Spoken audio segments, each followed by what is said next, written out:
Hoş geldin. Bugün seninle birlikte Avrupa haritasına şöyle bir üstten baktığında Orta Avrupa, Balkanlar ve Akdeniz'in tam o kesişim noktasında yer alan çok eşsiz bir ülkeyi masaya yatırıyoruz.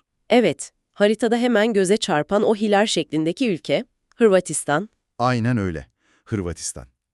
Amacımız bu derinlemesine incelemede Britannica veya Wikipedia gibi devasal kaynaklardan derlediğimiz o ansiklopedik verileri, makaleleri ve tarihsel notları senin için süzmek. Yani sana zaman kazandırmak istiyoruz. Kesinlikle sadece yüzeyi kazımakla kalmayıp o küçük ama coğrafi ve kültürel olarak devasa çeşitliliğe sahip ülkenin altındaki karmaşık mekanizmaları anlamaya çalışacağız. Meraklılardansın. Sebebin ne olursa olsun bu inceleme tam sana göre. Ama başlamadan önce ufak fakat çok önemli bir not düşmemiz gerekiyor sanırım. Doğru, iyi hatırlattın. Bugünkü incelememizde İkinci Dünya Savaşı ve 1991 Bağımsızlık Savaşı gibi gerçekten son derece hassas tarihi dönemlerden geçeceğiz. Bu konuları ele alırken tamamen tarafsız bir mercek kullanacağımızı baştan belirtelim. Yani amacımız hiçbir ideolojiyi ya da tarafı yargılamak ya da desteklemek değil, sadece kaynak metinlerde, ansiklopedilerde yer alan tarihi verileri, rakamları ve olayları olduğu gibi aktaracağız. Olayların sadece ne olduğunu değil, neden o şekilde geliştiğini kaynakların ışığında objektifçe inceleyeceğiz. Harika özetledin. O zaman coğrafyayla, işin o en temel fiziksel boyutuyla başlayalım diyorum. Tamam, hadi bunu biraz açalım. Hırvatistan'ın haritasına baktığında komşusu Bosna Hersek'i adeta kucaklayan, saran o ilginç bumerang veya hilal şeklini görüyorsun. Bu şekil tesadüf değil tabii. Ülke kabaca 3 ana coğrafi bölgeye ayrılıyor ve bu da o yapıyı oluşturuyor. Evet, kuzeyde ve kuzeydoğuda o meşhur Panonyan ovaları var mesela. Burası ülkenin ekmek sepeti sayılıyor. Dümdüz, son derece verimli tarım arazileri. Ardından bu ovaları alıp Adriyatik kıyısına bağlayan Dinar Alpleri geliyor. Burası çok ilginçtir. Karstik bir yapı, yani ağırlıklı olarak kireç taşından oluşuyor. Zirvelere bakıyorsun, çorak, verimsiz, çıplak kayalıklar ama etekleri inanılmaz yoğun ormanlarla kaplı. Ve tabii ki o üçüncü bölge, yani herkesin aklına Hırvatistan dendiğinde gelen o meşhur Dalmaçya kıyıları. Düşünsene 1800 kilometre uzunluğunda bir sahil şeridi ve Ve 1100'den fazla ada. aynen öyle 1100'den fazla ada, gerçekten inanılmaz bir çeşitlilik. Tabii bu üç farklı coğrafi yapı iklim üzerinde çok çarpıcı zıtlıklar yaratıyor. İç kesimlerde, yani o Panonyan ovaları ve dağlık alanlarda karasal iklimin çok sert bir yüzüyle karşılaşıyoruz. Kaynaklara göre kışın sıcaklıklar -20 derecelere kadar düşebiliyor. Eksi 20 derece. Akdeniz ülkesi diye düşündüğümüz bir yer için çok ciddi bir soğuk. Kesinlikle. Ama o karstik dağları aşıp kıyıya indiğinde aniden o ılıman, sıcak Akdeniz iklimine geçiş yapıyorsun. Rüzgarlar bu iklimin iki yüzünü çok iyi anlatır. Kıyıları Afrika'dan gelen sıcak, Jugo adında bir rüzgar ısıtır. Ah evet, Jugo rüzgarı. Ama hemen ardından kuzeyden esen o dondurucu Bora veya yerel adıyla Bura rüzgarı havayı aniden bıçak gibi keserek soğutabilir. Bu kadar dar bir alanda bu keskin zıtlıklar ülkeyi ekolojik olarak da bir cennete çeviriyor aslında. Hırvatistan, Avrupa'nın biyolojik olarak en zengin ülkelerinden biri. Ülke topraklarının %9'u koruma altında. Düşünebiliyor musun? 444 farklı koruma alanı var. Plitvice gölleri ve Velebit dağları gibi yerler bunlara en iyi örnekler. Ama burada asıl büyüleyici olan şey o karstik yapının altındaki gizli yaşam. Mağara semenlerinden bahsediyorsun değil mi? Yerel adıyla Olm. Evet, tam olarak o. Sadece yeraltı su mağaralarında yaşayan omurgalı bir canlı. Hayatını tamamen karanlıkta geçiriyor.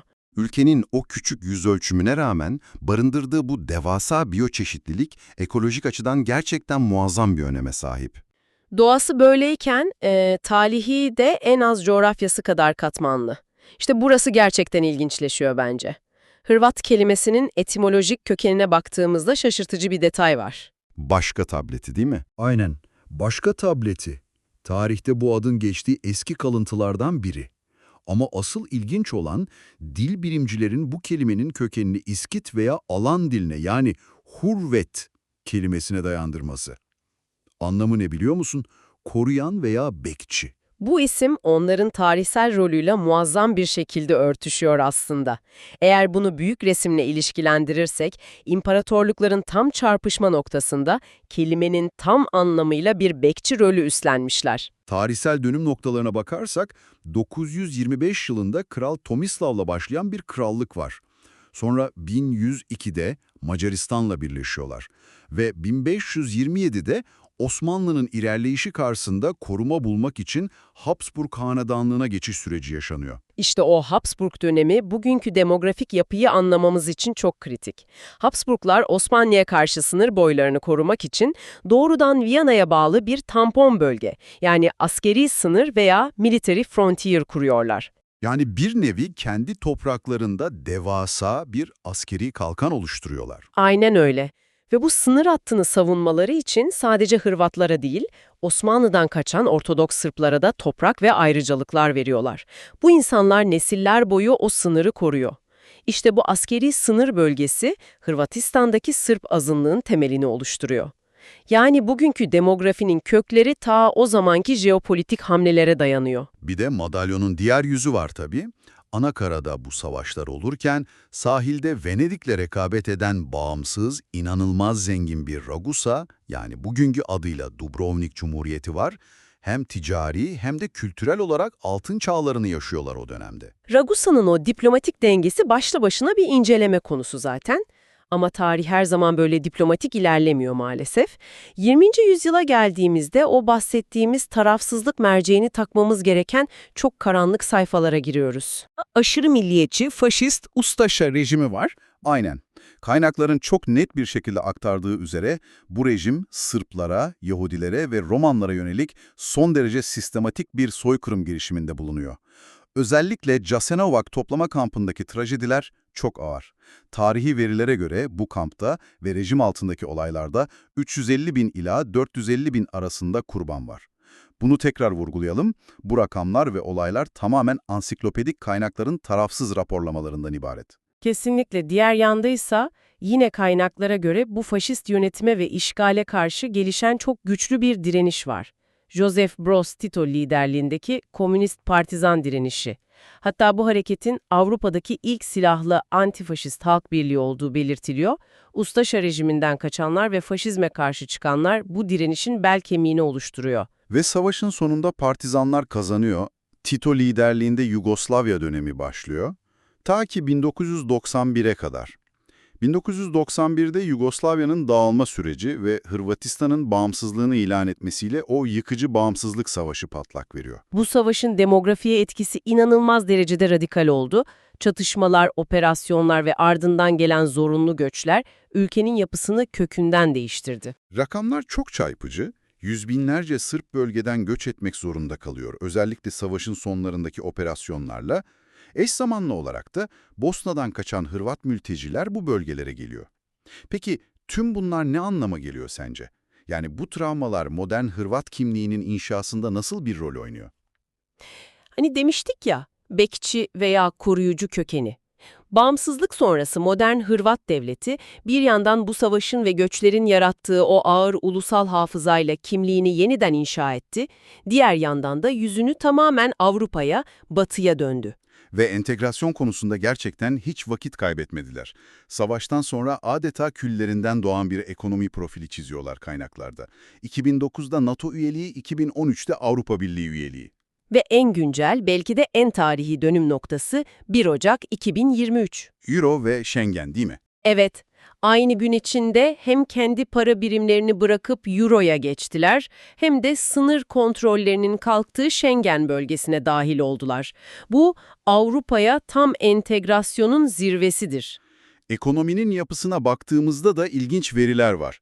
Ülke ekonomisinin %20'si sadece turizme dayanıyor. Ayrıca Gini katsayısına, yani gelir eşitsizliği ölçümüne göre dünyada eşitsizliğin en düşük olduğu ilk 20 ülkeden biri konumundalar. Bu çok önemli bir detay. Turizm gelirlerinin tabanı nispeten daha eşit yayıldığını ve orta sınıfın korunduğunu gösteriyor. Turizm demişken sadece o güzel plajlar falan değil olay. Çok şaşırtıcı bir detay var kaynaklarda. Hırvatistan, Avrupa'da ticari olarak naturizm yani çıplaklar kampı ve turizmi konseptini tatil köylerine dönüştüren ilk ülke. Ve her yıl sadece bu naturizm turizmi için 1 milyondan fazla turist çekiyorlar. Çok spesifik bir pazar ama çok iyi değerlendirmişler. Tabii bu kadar turisti ve ticareti taşıyabilmek için güçlü bir altyapıya ihtiyacınız var. Altyapıdaki en büyük başarılarından biri kesinlikle Peleşak Köprüsü. Ah, o meşhur köprü. Haritaya bakınca insanın kafası karışıyor ilk başta. O aradaki Bosna Hersek'in koridoru. Evet, o kısacık koridor Hırvatistan'ın güneyini yani Dubrovnik'i anakaradan fiziksel olarak koparıyordu. Pasaport kontrolünden geçmek zorundaydın kendi ülkende seyahat ederken. Aynen öyle. İşte bu Peleşak Köprüsü Avrupa Birliği fonları ve Çinli bir konsorsiyumun ortaklığıyla 2022'de tamamlandı ve o Neom koridorunu tamamen bypass etti. Bu sadece bir ulaşım projesi değildi, Schengen'e girmeden önce ülkenin toprak bütünlüğünü sağlayan stratejik bir hamleydi. Ülkenin o fiziksel parçalarını böyle devasa bir köprüyle birleştirmek büyük bir başarı ama işin bir de sosyo-kültürel boyutu, dilleri, insanları var. Dil ve demografiye baktığımızda Hırvatça ve Sırpça arasındaki farklılıklar tarihi çok güzel özetliyor bence. Kesinlikle tarihsel bir ayna gibi. İkisi de aynı dil ailesinden ama Hırvatça Latin alfabesi kullanıyor, Sırpça ise Kiril alfabesi. Kelime kökenleri de farklı değil mi? Evet, Hırvatça o Habsburg ve Venedik geçmişinden dolayı İtalyanca ve Almanca etkileri taşırken, Sırpça'da Osmanlı ve Rus geçmişinin etkisiyle Türkçe ve Rusça kelimeler çok daha yaygın. Ama bu dil zenginliğine rağmen ciddi bir demografik krizleri var kaynakların altını çizdiği. Nüfus yaşlanıyor, ölüm oranları doğum oranlarını geçiyor ve çok yüksek bir dış göç yani beyin göçü sorunu var. AB'ye girdikten sonra gençler Avrupa'ya akın etmeye başlamış. Maalesef, sınırların kalkmasının böyle yan etkileri oluyor. Peki ya kültür? Yani sadece dil değil, dünyaya ihraç ettikleri o şaşırtıcı şeyler var. Mesela senin de bugün yakalı bir gömlekle oturduğunu düşünürsek? Kravattan bahsedeceksin sanırım. Kesinlikle. Boynumuza taktığımız o kravat kelimesinin ve giysinin doğuş hikayesi. 17. yüzyılda Fransa'da görev yapan Hırvat paralı askerleri boyunlarına özel düğümlü bir kumaş takılarlarmış. Fransız aristokrasisi bunu o kadar beğenmiş ki Hırvat anlamına gelen Kroat kelimesinden kravatı türetmişler. Bütün dünyaya oradan yayılmış. Çok acayip değil mi? Gerçekten öyle. Ve sanatta, sporda da bu küçük ülkenin devasa bir etkisi var. Sanat alanında Zagreb Animasyon Okulu bir efsanedir. 1961'de Dušan Vukotić, The Substitute yani Yedek adlı animasyonuyla Akademi Ödülünü, Oscar'ı kazandı. Ya spor, olimpiyatlardan Dünya Kupası'na kadar her yerdeler. 1992 olimpiyatlarında daha yeni bağımsız olmuşken Amerika'nın rüya takımına karşı basketbolda gümüş madalya almaları, Goran Ivanišević'in 2001'de sadece özel davetle katılıp Wimbledon'ı kazanması, Ve tabii 2018 Dünya Kupası finali 4 milyonluk bir ülkenin o finale çıkması inanılmazdı. bu spor başarıları aslında ulusal kimliğin sahaya yansıması, direncin ve varoluşun bir kanıtı. İnanılmaz bir özet oldu. Yani Hırvatistan sadece güzel plajlardan veya hani o meşhur Game of Thrones setlerinden ibaret değil. İmparatorlukların çarpıştığı, dillerin harmanlandığı, acı verici savaşlardan geçip bugün Avrupa'nın tam merkezinde refah ve istikrar arayan bir ulus. Tüm bu konuştuklarımız aslında bu incelemenin sonunda çok önemli bir soruyu gündeme getiriyor. Bu soruyu dinleyicimizin zihnine bırakmak isterim. Lütfen. Aynı zamanda ekonomisinin 1/5 yani devasa bir kısmı sadece turizme, dışarıdan gelen insanlara bağlı. Tüm dünya vatandaşlarının akın ettiği ancak kendi gençlerinin yurt dışına göç ettiği bu cennet köşe uzun vadede kendi benzersiz kültürel dokusunu korumayı nasıl başaracak? Ülkenin gelecekteki en büyük sınavı o meşhur askeri sınırları korumak değil, belki de içindeki o Hırvat ruhunu canlı tutmak olacak. Çok çarpıcı bir nokta.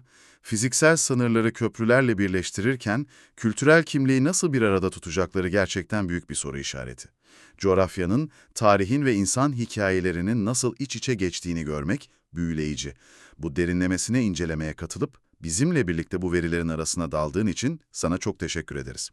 Bir sonraki bilgi yolculuğunda farklı bir coğrafyayı veya konuyu yine kaynakların ışığında keşfetmek üzere görüşmek dileğiyle. Kendine çok iyi bak.